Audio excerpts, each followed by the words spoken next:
Quem está no pecado é escravo do pecado. Parece difícil entender isso. Não, eu não era escravo de ninguém antes. Eu fazia o que eu queria, eu era livre. Muitos que não querem vir à igreja, que não querem aderir ao cristianismo, fazem isso porque têm medo de serem presos. E falam, não, sem religião eu sou livre. Eu faço o que eu quiser, eu vou onde eu quiser, eu tenho relações com quem eu quiser. Eu posso fazer o que eu bem entender na minha vida. E acham que isso é liberdade. Então, há sim uma ideia correndo pelo mundo de que o que não participa da religião, esse é livre. Totalmente liberto de qualquer coisa. Paulo está declarando, isso é uma mentira. E é muito claro, quando nós conversamos com pessoas que pensam assim, nós percebemos que isso é de fato uma mentira. Quantas vezes eu já não tentei sentar com um amigo meu, de faculdade, de escola, de serviço, falar, olha, essa maneira de viver sua não está de acordo por isso, por isso, por isso. No final da conversa a pessoa fala, de fato, eu estou errado. De fato, não, você tem razão, você me convenceu. Mas eu não consigo parar de fazer, é tão bom. Isso não acontece? Então se você chega para alguém corrupto e fala, vamos explicar, você acha que corrupção é certa? Todo mundo vai falar que não é. Não, é errado roubar, é errado enganar, é errado mentir, claro. Então por que você faz? Porque eu preciso. Já entrei no sistema, não consigo mais sair. Não consigo viver sem isso. Todo mundo faz, é normal, eu não consigo largar. Está vendo como é uma escravidão? A pessoa sabe que aquilo está errado, mas não consegue deixar de fazer. Ou então chega para um jovem que tem relações sexuais. Por aí você fala, vamos sentar e vamos conversar. Eu já fiz isso. Olha, na verdade você está prejudicando o seu corpo, a sua pureza, você está sendo enganado, você vai se entristecer, você vai se sentir usado. A pessoa olha e fala, você tem razão, mas é tão bom que eu não consigo parar. Escravidão. E isso acontece em várias áreas. Mentira, engano, luxúria, vícios. O pecado é como se fosse um vício na nossa vida. Imagine alguém viciado, um dependente químico. Esse dependente químico, ele sabe que aquilo está errado, mas não consegue mais largar. O pecado é um vício, não de uma química, mas do nosso próprio corpo, que nós não conseguimos mais largar. E qual é a maior característica de um viciado? Quando a gente percebe que alguém já está viciado, é quando ele fala, quando eu quiser eu largo. Já ouviram isso? Não, eu não estou viciado. Quando eu quiser eu paro de beber. Quando eu quiser eu paro de usar droga. Se a pessoa falou isso, está viciado. Porque não reconhece o tamanho do poder daquilo. Com o pecado se configura da mesma forma. A pessoa não reconhece o poder daquilo e fala, não, mas quando eu quiser eu paro. Não para. Porque se a gente convence e fala, está errado, mas eu não consigo parar. E não para. Escravidão do pecado. O homem sabe o que é certo, mas não consegue parar de fazer o que é errado. Quantos de nós já não fomos escravos do pecado? Você sabe o que é isso? O que é você querer mudar e não conseguir. Talvez você mudava uma coisa, um aspecto, dá para mudar um aspecto, mas tudo não dá. Uma maneira de viver que a sociedade prega, a pessoa não consegue sair dela. Pode deixar um vício, pode deixar um costume, mas não consegue sair daquilo tudo, porque está escravizada pelo pecado. Então, não vamos nos enganar. Quem não está com Cristo também é escravo do pecado. Não tem domínio total sobre a sua vida, não consegue fazer o que bem entender, porque o pecado não deixa. Ele acaba sempre tendendo para o mal, fazendo o que é errado. Não consegue acertar. E a escravidão de Deus? É uma verdade.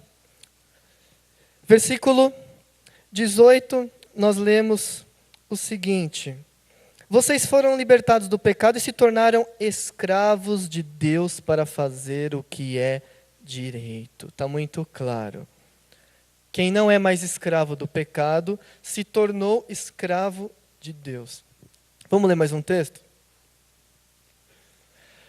Pois o escravo que foi chamado pelo Senhor é agora um homem livre que pertence ao Senhor. Assim também o homem livre que foi chamado por Cristo é escravo de Cristo. Aqui ele está fazendo uma analogia à escravidão de verdade. Ele está falando que de qualquer jeito, mesmo a pessoa que era livre, sem nenhuma escravidão social, ela é escrava de Cristo. Então não pense que você está livre agora. Cristo me libertou para eu fazer o que eu bem entender. Não, essa é a preocupação de Paulo, por isso ele começa o texto. Cuidado! Não façam o que vocês bem querem, porque vocês são escravos de Cristo. Não é para dar oportunidade para pecar à vontade agora. Agora vocês obedecem Cristo. Na verdade, o texto antigo diz escravos da justiça de Deus. Eu sou um escravo que cumpro o que é certo e promovo a justiça. Conversão é troca de escravidão. É a analogia do escravo. O escravo é de um senhor. Se esse senhor vender ele para outro senhor, ele automaticamente passa a ser do outro senhor. Conversão é isso. É uma troca de senhores. Automática. Nós não temos a escolha, mas não tem um terceiro senhor. Não, não tem. Não dá. Então, a pessoa se converte automaticamente. Ela deixa o pecado e se torna uma escrava de Deus. É um processo. Conversão é troca de escravidão.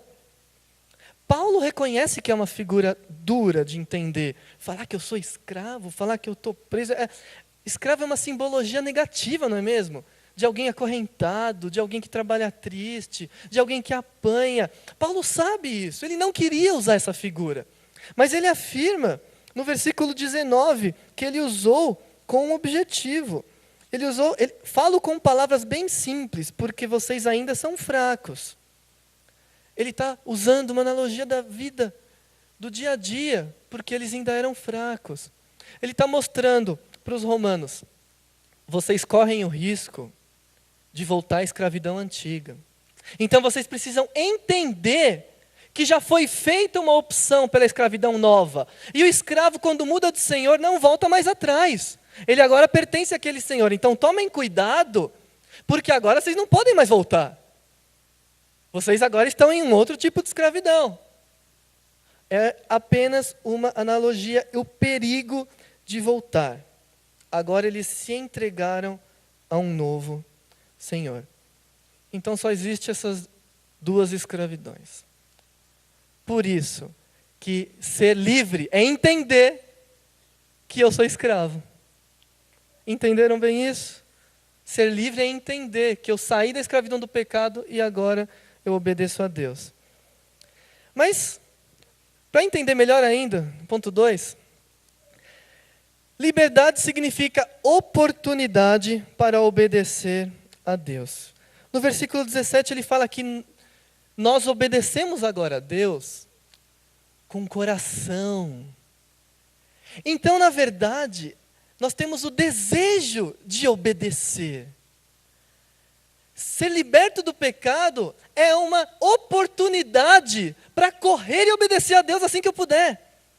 É como se o ser humano precisasse obedecer a Deus. Quer obedecer a Deus, foi criado para obedecer a Deus, mas o pecado não deixa. Assim que Jesus corta a corrente do pecado, o ser humano corre para Deus.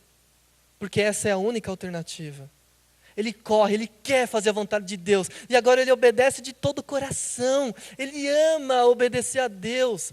Não é algo duro, não é algo sofrido, algo triste, não é obrigado, nada disso.